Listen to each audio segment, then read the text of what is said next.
Hello ladies and gentlemen, this is Kangaroothless and I'm bringing you another StarCraft 2 commentary. This is going to be a Protoss versus Zerg on the map Metalopolis.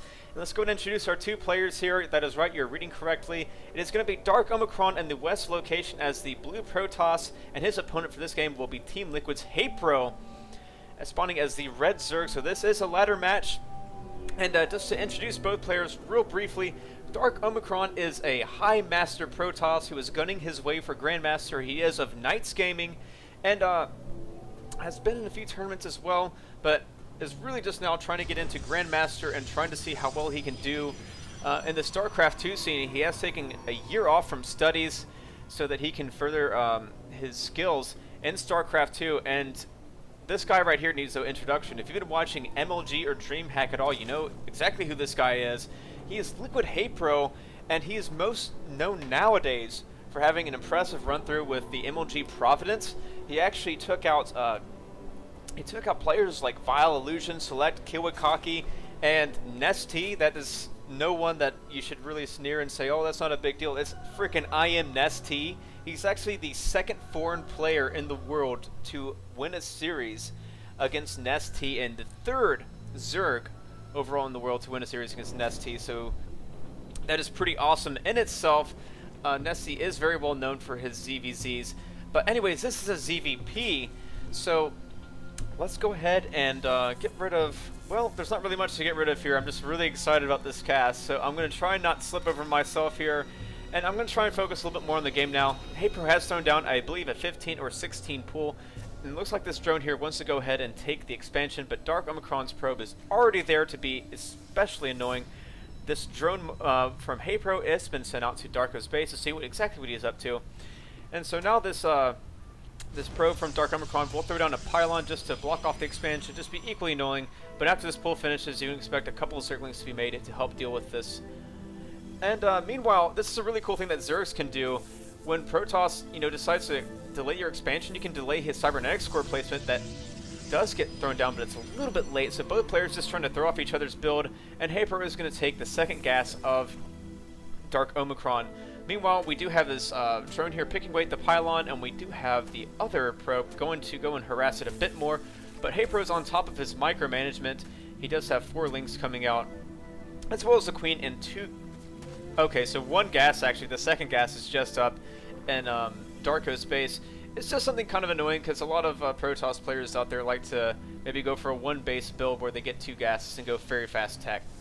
But anyways, as we see here, the pylon has been taken out, as well as the probe, and the hatchery does go down.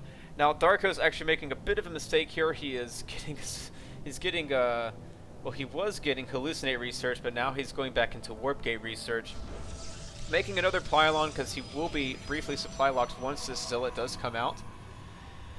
And so yeah, he is a little bit supply locked as well, but I'm going to go ahead and point out that he's throwing down another 2 gateways, so this will be a 3-gate expand. Now, a lot of Protosses on this map have issues going with a Forge Fast expand. You can do it on this map, it's pretty tough, but it is possible to do. It's very susceptible to all ends, of course, especially when your opponent has gone for a pretty late hatchery. Let's see here, 2 queens are up for Haypro.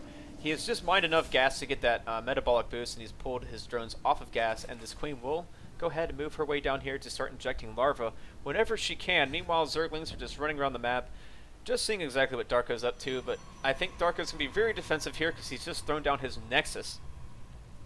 And as well, you can expect for him to throw down a pylon. He has 2 Zealots and 1 Stalker. There should be plenty of taking out all of these Zerglings. Now this drone here, this probe here will get picked off by the Zerglings, but Haypro will lose 3 of his Zerglings. The Zealots will return to fend this wall off, and the Stalker will give chase to the Zergling. I don't think that Zergling's going to make it away, actually, because Stalkers have the same speed as Slowlings, so that Zergling does get picked off. Very nicely done, but meanwhile, Haypro is just droning up, so let's look at the Income Harvesters tab. That's not the right one. It's actually going to be 29 to 24, so both players pretty even here. And not much else going on so far. Darkomicron has taken his second gas, so allow him to get out a couple more sentries or go for faster tech if you so choose. Throwing down a pylon here at this corner so you can warp and use on the outside, maybe get a flank, as well as spot for overlords. And the great response that Haypro does here is he throw down his third immediately. He wants to get that macro going in full swing. He is known for his macro. And something I do need to point out is that I know in the past Artosis has said that he is pretty spot on. Haypro is pretty spot on with his creep tumor, this creep spread, but I don't see this creep tumor being too active, so a little bit of a slip up there. But we do have 8 Lings out on the map. They are just going to run around and scout and see exactly what's going on. No, they're going to pull back to base. No, they're going to run back out around the map and see exactly what's going on. Overlords are positioned in pretty key points just to run in and scout exactly what Darko is going for, which it looks like he's going for a Stargate play, just one Stargate off of 2 base. So a lot of Protosses out there will prefer to get a faster Stargate before they expand, but this is as safe as a build as you can get if you're going to go Stargate. And Phoenixes, of course, are very irritating to deal with as Zerg, but since he has those 4 gases up now, he's able to warp in lots of sentries, have the build energy, and I think Darkomicron will be pretty safe against any sort of all-in. So some Zerglings are parked out here up front. Meanwhile, the third has gone down. Just 3 gas, I believe. No, only 2 gas for Haypro, and he is throwing down a macro hatchery in his base. I like it when Zergs do this because of warp prism play. When they warp in a couple of sentries, or they drop a couple of sentries, you throw down force fields, and then warp in a bunch of zealots to kill off the rest because Zerg just doesn't have anything. They don't have enough production up here. Well, with 2 hatcheries, you were able to deal with that sort of nonsense. This is a very smart place to put your hatchery, by the way. Just my 2 cents. And so we do have the 1-1 starting here for Haypro. And this hatchery will complete here shortly. And I do want to point out that Haypro is really spot on with his upgrade timings, which will come out here in a second. We see a Bling nest is going down here shortly. And so Haypro's looking pretty good. Let's look at the income tab again. It's 58 now to 42. Darkomicron is trying to push away these Zerglings. Sorry about that. He's trying to push away these Zerglings. He's warping in a couple of more units, but he's really just focusing right now on Phoenix production. These 2 Phoenix have cleared out this Overlord, and they are going to run around the map and be annoying, so this is going to force Haypro to throw down a couple of Spore Crawlers, and this will prevent Darkomicron from just picking off as many drones as he pleases. 1 drone will go down here, but Darko is forced to fall back as that Queen will just shoot away mercilessly. Now the Phoenixes are going to meet up there.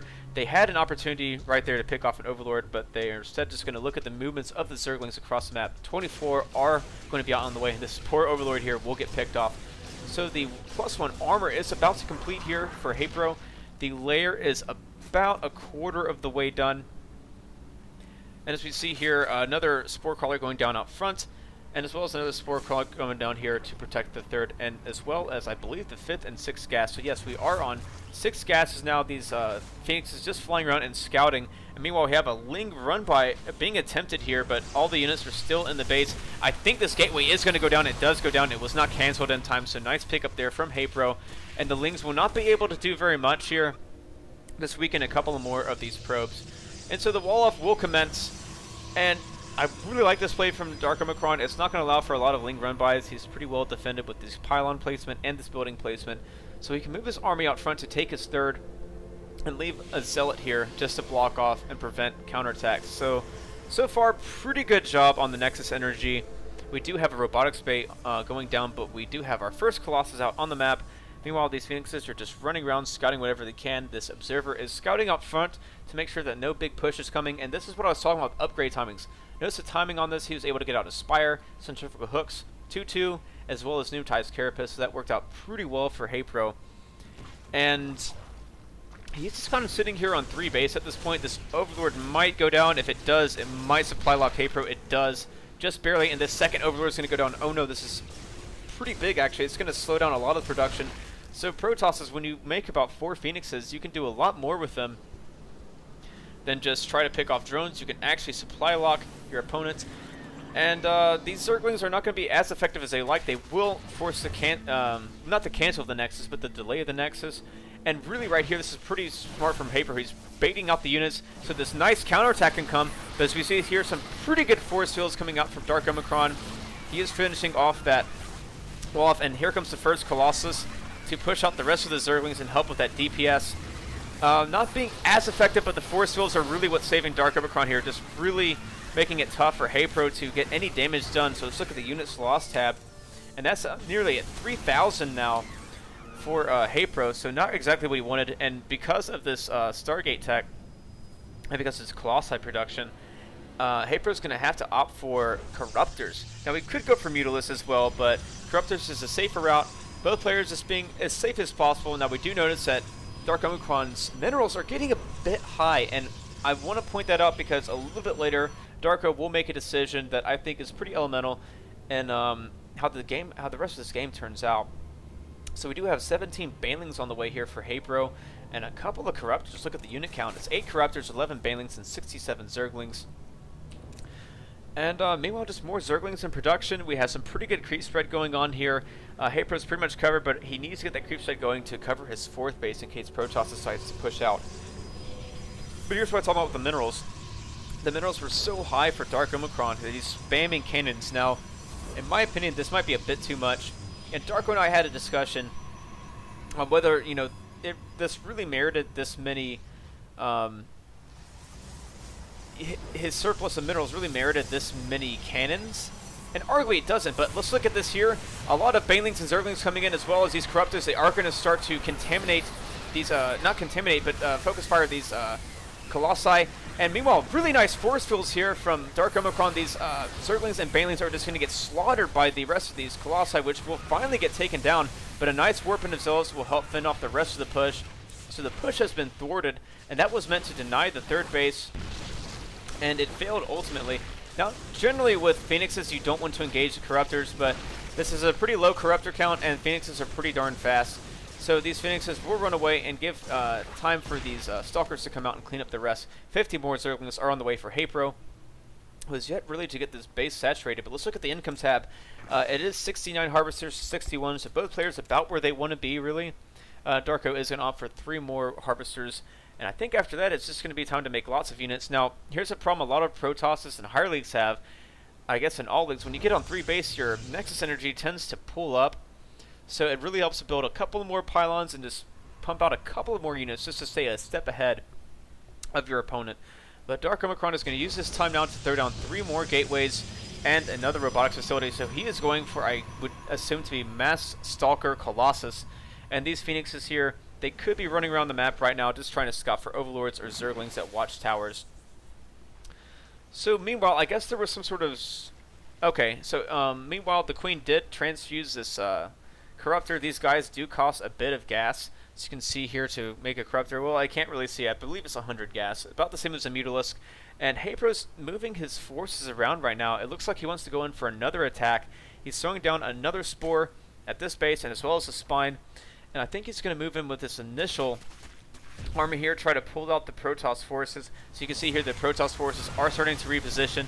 He will fall back momentarily, but here comes the second push, which is going to get thwarted by 1 Zealot. So this is what I was talking about with Zealots being so darn good. And now here comes a real attack. And Zerglings are getting slaughtered in the meantime. They do need to run off. And here comes the attempted counterattack from Haypro. But these cannons are doing a pretty good job, and a warping of Zealots will help fend off the rest. Blink Stalkers coming in to protect the Colossi, and some pretty good force fields here, just creating a nice little choke here, a nice little tunnel for Darkomicron's forces. So I think one of these Colossus will go down, but the second one will be able to make his way with 6 hit points into this wall of Stalkers, and will be safe from the rest of these Zerglings. And now another warping of Stalkers. Darkomicron is quite safe from the second push out here from Zerg, who is starting to go for Hive Tech. Haypro is making 4 of these infestors as well. They will have the pathogen glands by the time they hatch, and no more rural upgrades are coming after this pathogen gland. So he's kind of stopped with this tech. He is going for hive, so I assume that he's saving up gas for Broodlords. So Zerglings just positioning themselves around the map, trying to get vision of these watchtowers. But here comes the push from Darkomicron. This is 3 Colossus, and this is 29 Stalkers. This is a pretty scary army. And meanwhile, look at the unit count for LiquidHaypro. It's only 75 Zerglings and 4 Infestors. This is not what you want at all. You want a couple of more Corruptors to get rid of these Colossi ASAP, and you want to make sure that you engage the Protoss so that he is unable to wedge himself in a really nasty spot. But you see here, the Zerglings are a little bit out of position. They were not able to scout this army pushing out, and this is kind of a mistake from Haypro here. His forces are really out of position, but I guess he's going for a flank. And lo and behold, he's actually going to catch off one of these Colossi. And this is going to be a big pickup here for Haypro if he's able to pick off this Colossi. He just barely is, so he picks off the Colossi. But meanwhile, the 4th is under heavy fire from this Colossus Stalker army, which is positioning itself to be nearly freaking impossible to kill because it's wedging itself in. This is not position that you want to put yourself in as Zerg. You do not want to have your infestors so far out of position, or your Zerglings, and you do not want to have the Protoss just sort of move in to this little choke here and make it really unfavorable for you to have any sort of engagement. So now I think that, let's look at the unit counts here. Haypro's only had 127 Darkomicrons at 178, making 2 Colossi at a time and warping in lots and lots of Stalkers. And it's just a really nice 3-base summing here from Darkomicron, sensing weakness in his opponent. He's going to push into the third and kill lots and lots of Zerglings. Pretty nice Blink Micro right here, keeping a lot of these Stalkers alive, and we can have that additional DPS. It means a lot. So these drones and these queens are first to run away. These corruptors will get picked off if they are focus fired, which yes they are. They are focus fired. And now really, as soon as this third base go down, you can expect for Haypro to get the GG. A couple of more Zerglings coming in. This is a latch-ditch effort to see what he can do, but the game is pretty much over. There's just too many Stalkers here and too many Colossi, so that will be GG from LiquidHaypro. And Darkomicron takes the game. Now, that was pretty exciting there from Darkomicron, but I want to point out a few things. His build was, first off, really safe, and second off, he was able to force the Zerg to make unfavorable engagements. That's what you always want to do as Protoss. Some very nice force fields here when that huge attack was coming, as well as that secondary attack when he had his Colossi kind of sandwiched in with his Stalkers. He made 2 force fields right here so the Zerg could only attack from this angle and this angle, but it's still a pretty small choke for Zerg to attack into. He did not get that full surround that he wanted. And while Zerg did a pretty good job of denying any fourth from Protoss, Zerg was just unfortunately out of position for a couple of key engagements, threw away a bit too many units, and as a result of Darkomicron, really positioning his units very well, was able to take the game. So I just feel like Haypro chose the wrong times to attack, and really Darkomicron did a pretty good job with ForceField Micro and unit positioning Micro. And guys, that will do it for the game. And one thing I want to point out here real quick is that instead of making a couple of Zealots here, instead of all these cannons, Darkomicron says that it's sometimes more worth it to save your third, especially if you do not have the multitasking to keep up with a fast Zerg that is on something like Ling, Spire. So that is why he went for cannon placement there at his third, just to really defend the third from getting overrun. A little bit sloppy on his Nexus energy, but we'll forgive him for that. And in the meantime, I need to go ahead and point out the shoutouts that Darko asked me to give. He wants to give a shoutout first off to Manuel Shenkuzi, I can't pronounce that, Grubby, for being awesome and helping out Darko a few times. Frank Mas for all the work he's done, Masayumi, that's what he's known as, and LG and Doji, Stinge de Jong, for all of the stream graphics. So that'll do it for this game. Guys, be also sure to check out more Darkomicron casts, and check out Knights Gaming, which Darkomicron is a part of, and as well check out TeamLiquid.net, which Haypro is a part of. And that'll do it all for this cast, so be sure to rate, subscribe, comment, favorite, all that fun stuff, and I will see you guys next time. Peace!